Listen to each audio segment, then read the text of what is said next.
Ever felt a Zolwood gourd, like picking up broken glass barehanded? At Zolwood Grove, marshals learn to make every shot count.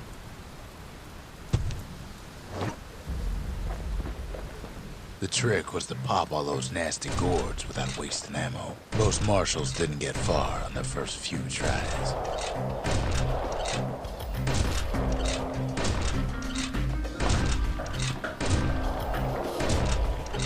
Had to catch a bunch of those gourds in a single shot.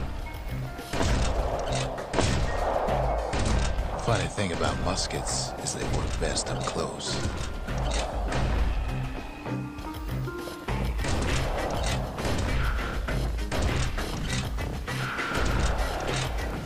They kept on training until they mastered those muskets.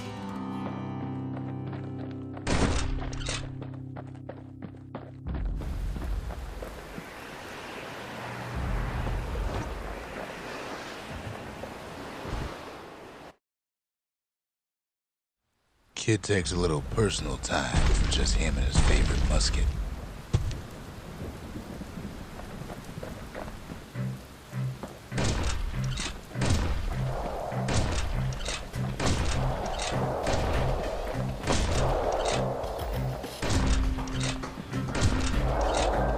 Plenty of gourds to go around, even now.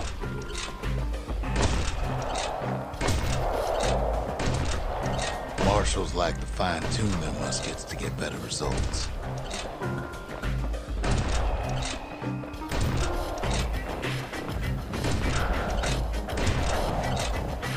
It took a keen eye, not an itchy trigger finger.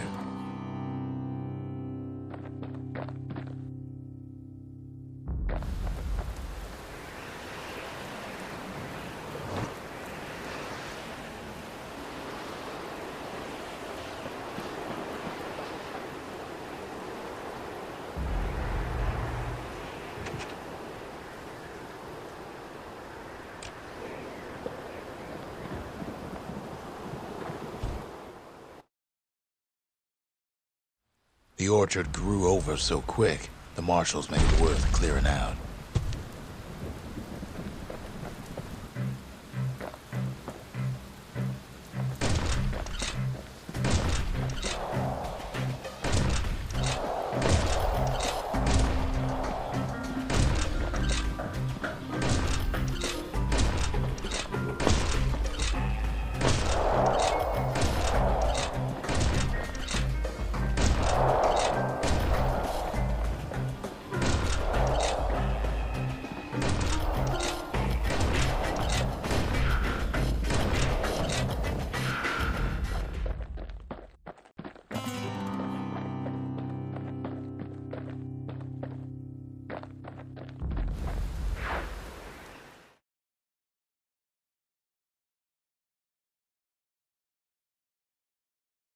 Marshals did more than just stand around shooting, of course.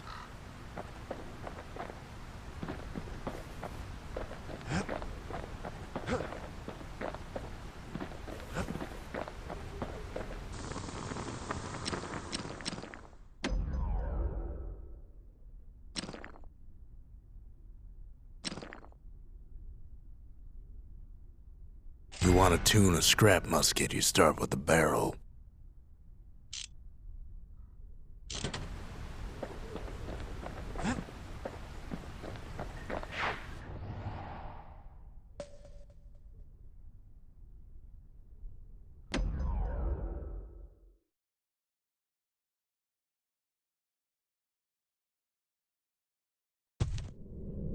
No use praying to the gods these days. No time for it either.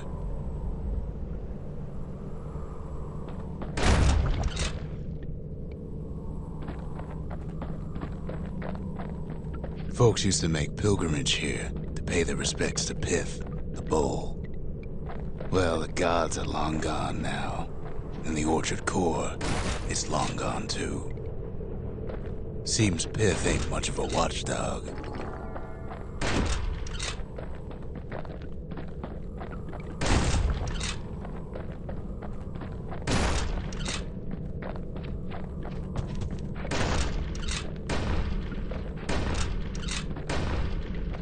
Pith stood for something once. Something real.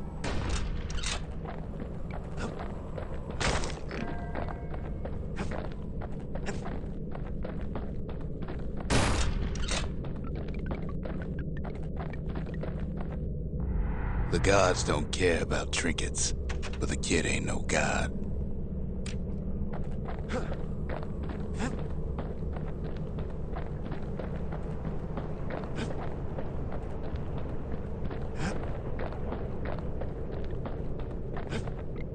In time, though, the bull stopped being a symbol and started being decoration.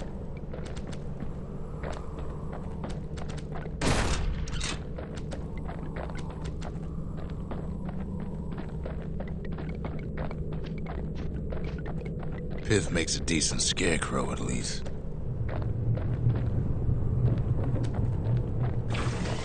Then Pith lights up like a rodeo.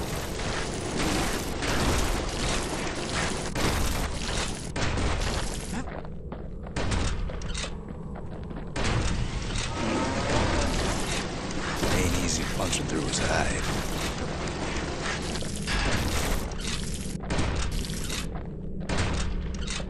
Kid breaks into bits. Must have been guarding that shrine. So what'll it be? Invoke the gods? Or tell them off? Pith.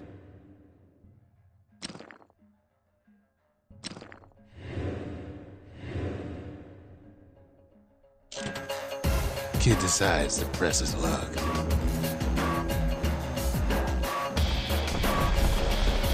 Well, if the gods are alive, they must be plenty sore.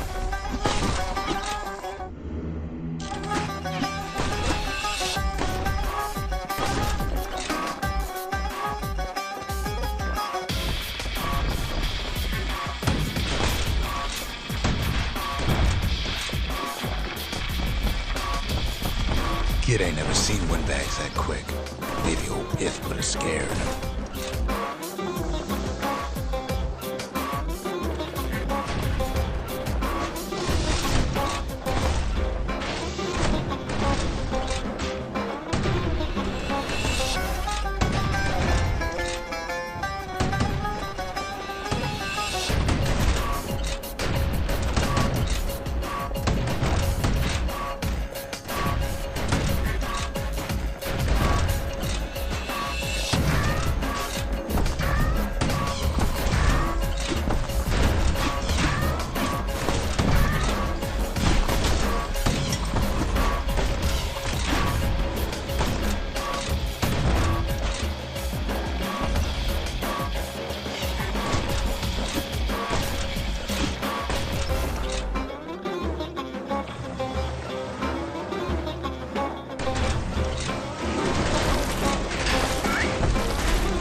Kid passes Pith's trial, and he's richer for it.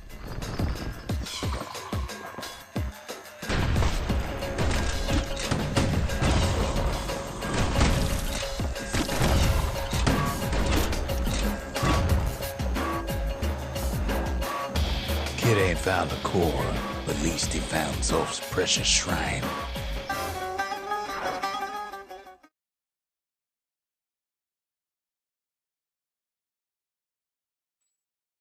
Now we can build a shrine of our own, though I got some alternatives in mind.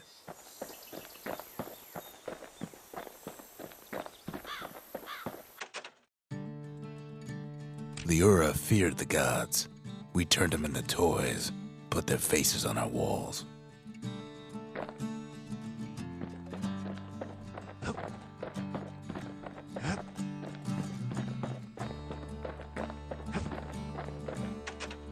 Zolf doesn't touch the thing. Says the god of commotion is no children's toy.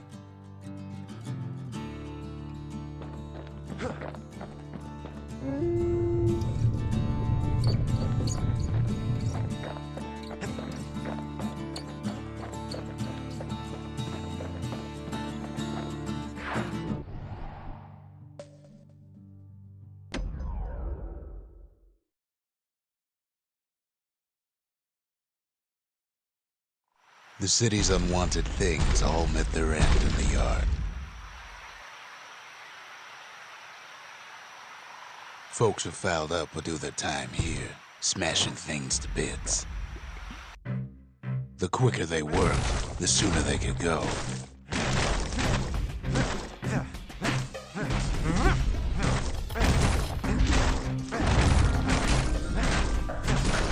Folks learned to plant their feet and put their backs into it.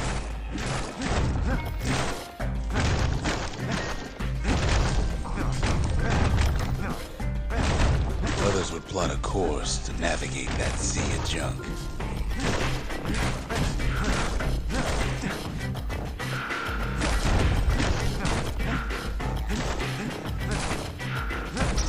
A good day's smashing could feed a family for a week.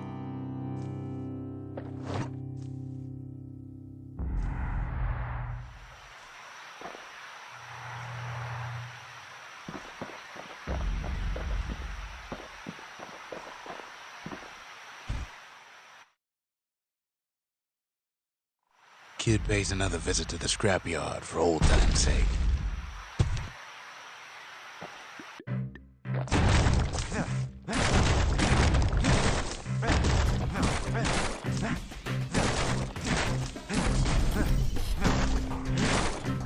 Worked too slow and all you got was a sore back.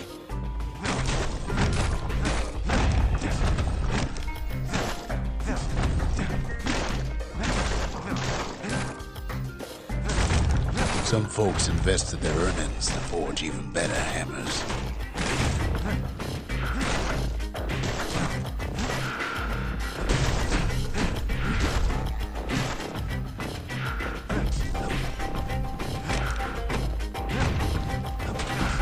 Had to work real fast for the finest prize.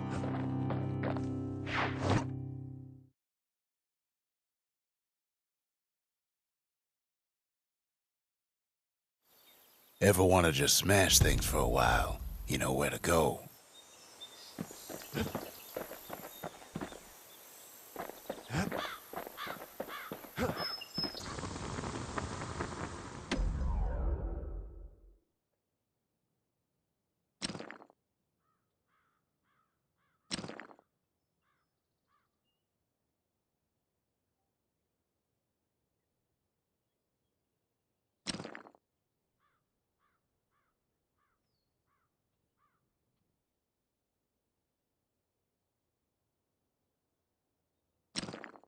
Ain't never letting go of his old friend with a sturdy grip like that.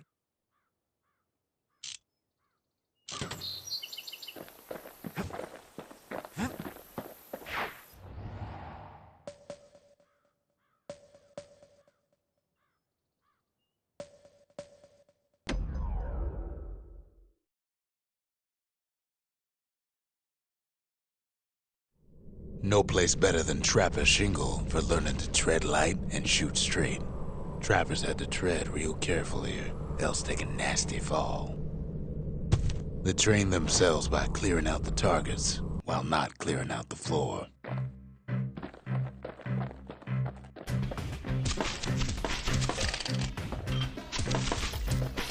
Any good trapper knows never to take a step till the time is right.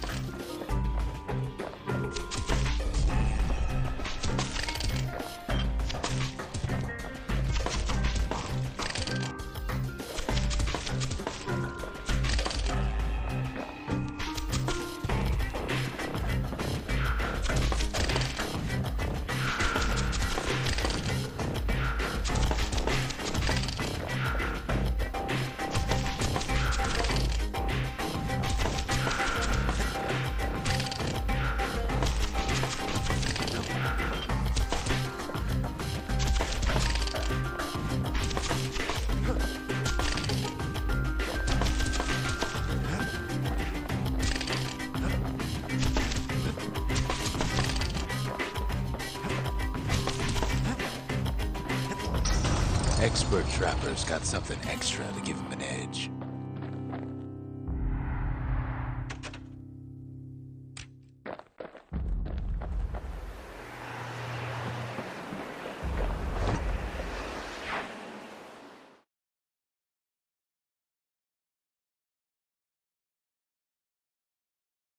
To think a rickety place like the shingle survived, when so little else did.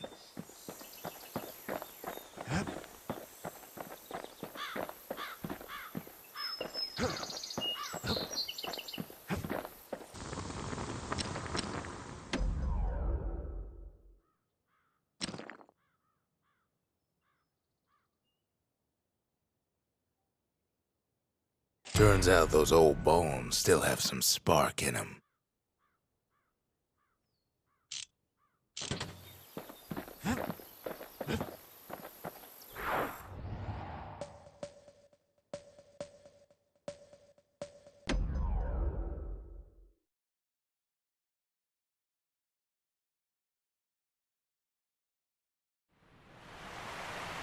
The Langston River flowed free and wild till the Calamity drank it all up. Maybe all that water just grew wings and flew off.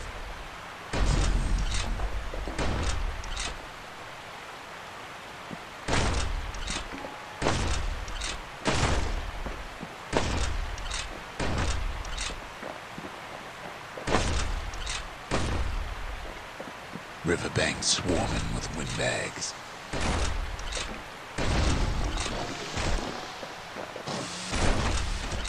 They're so bent on finding the core, they hardly notice the kid.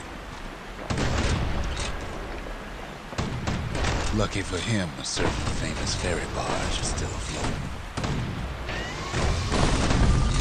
Weepin' Nellie. She sends some squirts crying home as she leaves port. Maybe Nellie knows the way to the core. Maybe she can slip right past all the clamor on the coast. Or maybe not. A security skiff pulls up portside. Nellie's just another windbag to those guns. Just then, the windbags notice who she's sailing with. They're pretty steamed about what happened at Cinderbrick.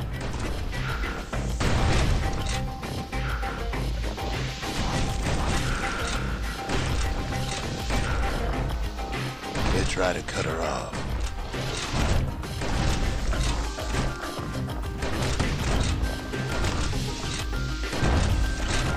They try to slow her down.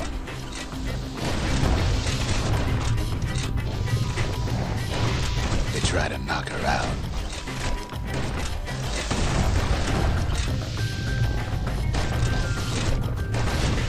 Well, Weepin' Nellie tries harder. Try as she might, though, she hits a snag. Kid's gotta help her get untangled. Favors for favors.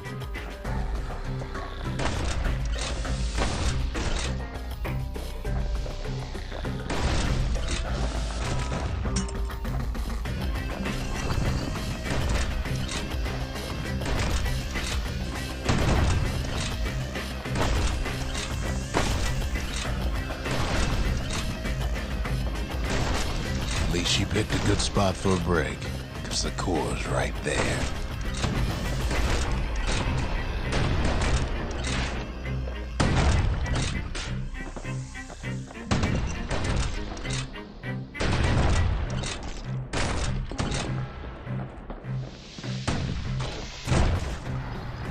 Then the kid hears an unusual sound, like 100 flapping wings. Peckers.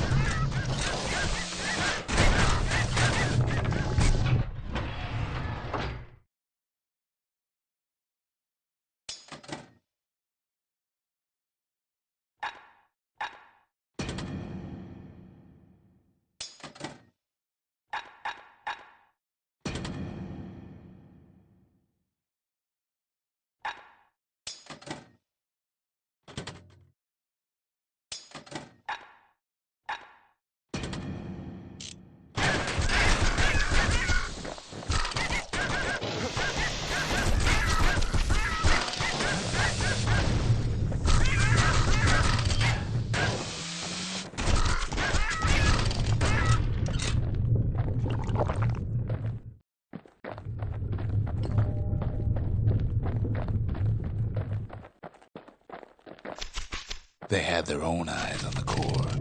But why? Well, kid ain't got time to think it over just yet.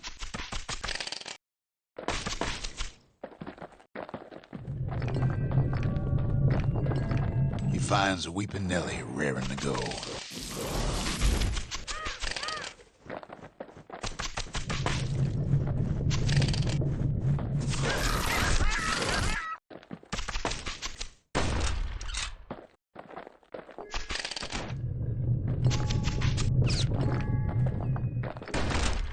Turns out she's got a special surprise for when the waters get rough. She's gonna need a little help with all them peckers. Crafty things think they're king of the roost now. The rest of us only wish we could fly in times like these.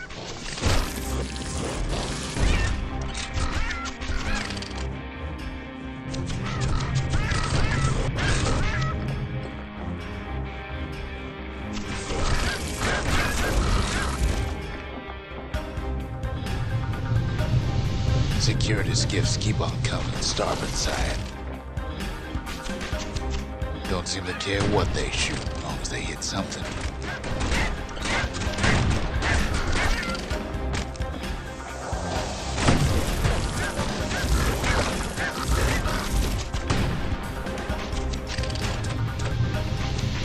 Windbags getting even better out here. They aim to smash Weeping Nellie to splinters. Kid almost falls again.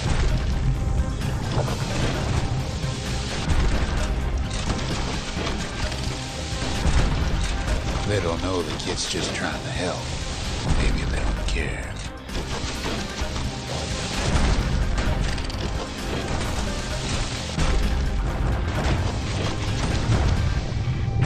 Well, it all proves too much for poor Nellie.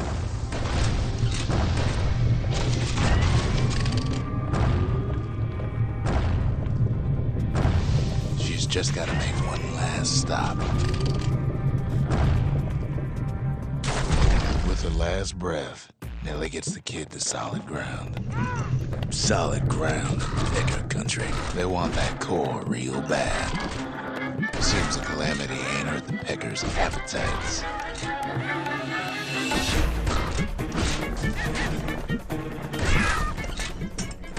Kid shoos them off, knowing they'll be back.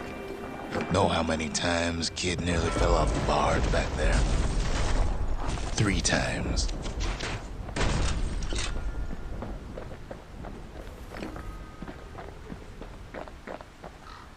Now, listen close. You should remember this next part.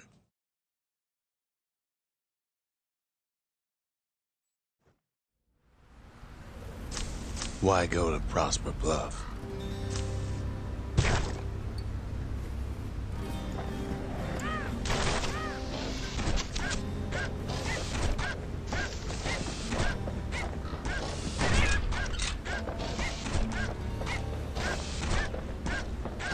Used to take an enterprising man or a plain old fool to venture out that far.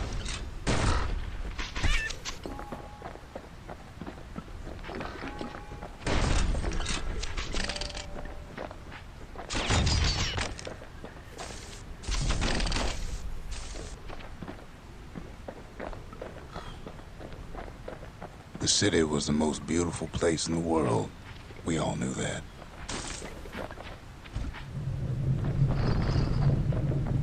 But on the other hand, some folks just yearn to see the things they're told they can't.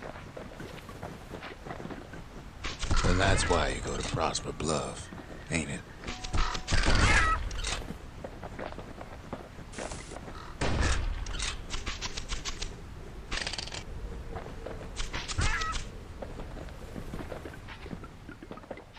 There the kid hears something he ain't heard in a long while.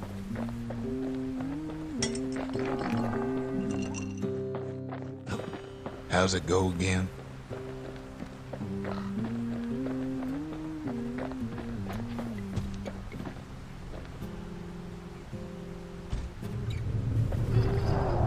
Yeah, that's the one.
Well, no point explaining what happens next, right?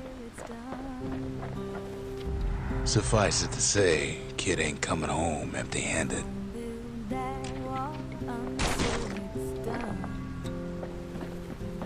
And besides, it's like the song goes.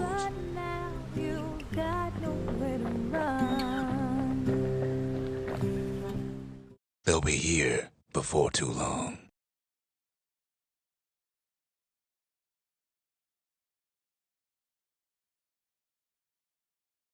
We darn near celebrated when the kid got back, didn't we? Zolf never thought he'd see a fellow or again. We become fast friends. Calamity has that effect on people. But there was more to be done. There was one last core to find. A scientific journal written in Zolf's native tongue. He learned so much from it. too much. If only I'd known half the secrets of the Calamity were tucked away in that book, I'd have worked to translate it right away. Most of the Ura never got a taste of Caelondia's fine goods, unless they were born and raised in the city like Zia here. Sure, the world's all gone to pieces farther than the eye can see, but leave it to this gal to point out the amazing view. Girl tried to run away from home one time, but the marshals stopped that, didn't they? So many secrets in there and she can't even read it. Her father's own journal.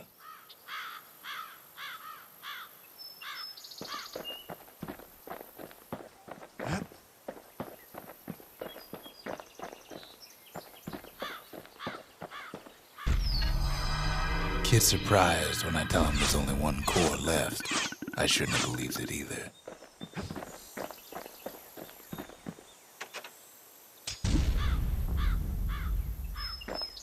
Behold the Pantheon. A Kobe.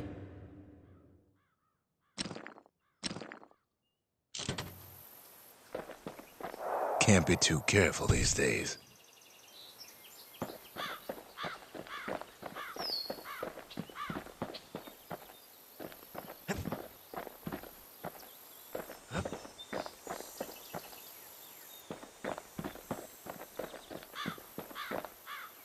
We tracked the final core beyond the city to the wilds.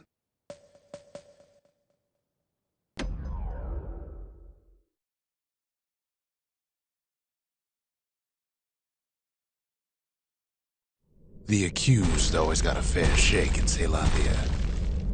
Some used to take the bullhead trial.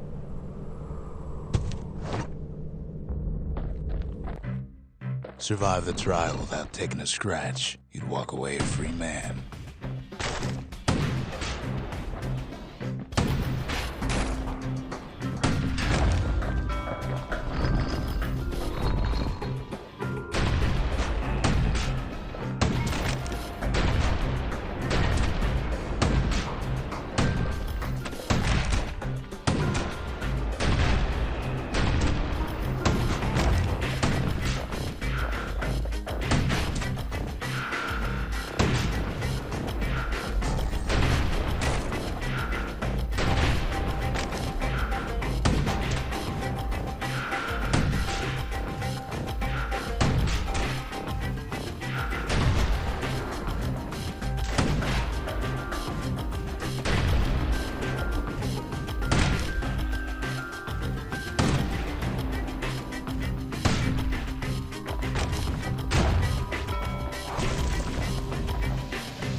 Bullhead trial taught folks three things.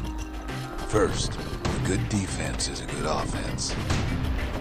Second, you gotta always watch your back. Third, ain't no godlike bull up there gonna save you.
The smarter ones knew when to just step aside and let things go.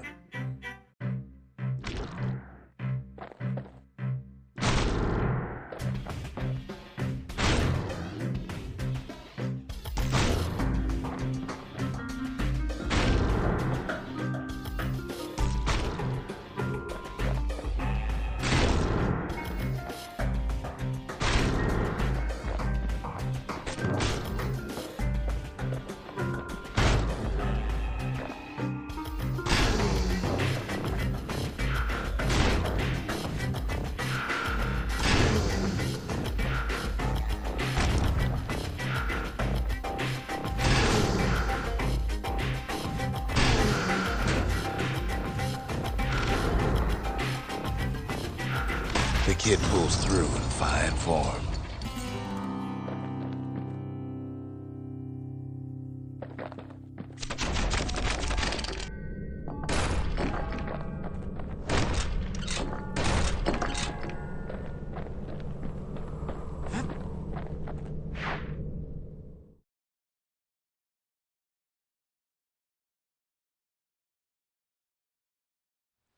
Well, the kid always wanted to compete in the bullhead trial.